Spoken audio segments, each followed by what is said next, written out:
غرباء غرباء غرباء غرباء. Good hard research, I found real live stories of Arabs who saved Jews. I found a story, for example, his photo is on the back of the book, a man named Si Ali Sakat. Si Ali Sakat was the mayor of Tunis at one time. He then retired to a country home in the Zaghouan Valley, which is right where the battle line was in spring of 1943.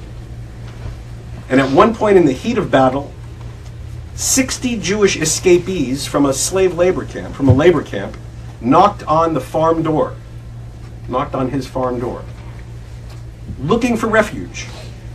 Now you have to remember, at this time, the piece of territory that he lived on had gone back and forth during the war half a dozen times. He had no idea whether this time the Allies would win or the Germans would win.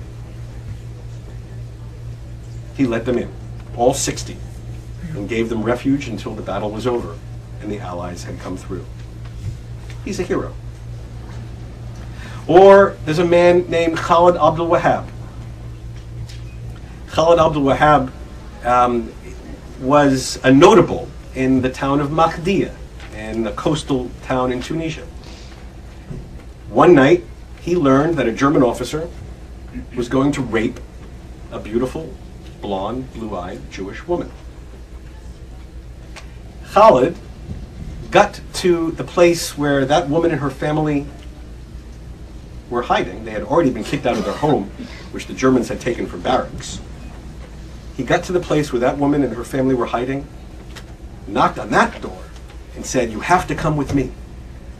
And he took all of them, that family and several other families that had sought refuge in this place. It was an olive press factory. And throughout the night, he shuttled them in his own car back and forth to a family estate that he owned 30 kilometers outside the town.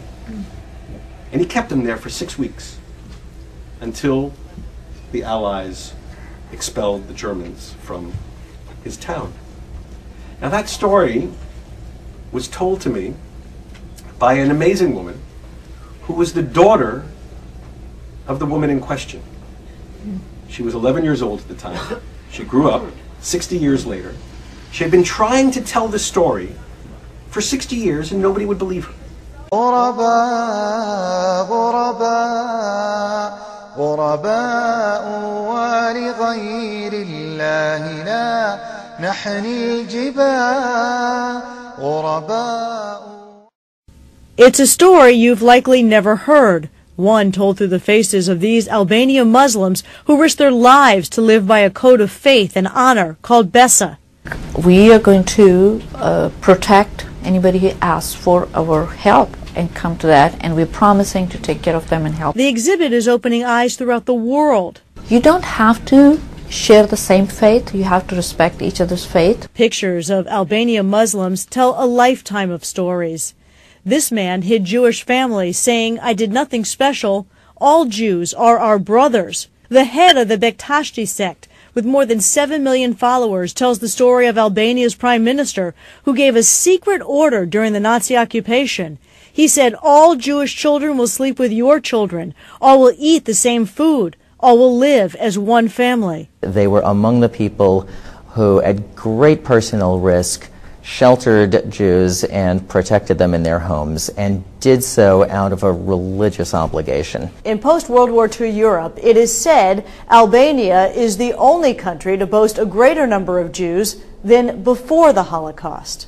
The Islamic Foundation of Greater St. Louis and several local Jewish agencies hope the St. Louis community will experience this rare look at the role Albanian Muslims played in sheltering Jews from the Nazis. At this time of tension over Islam in America, there is so much more to understanding Islam.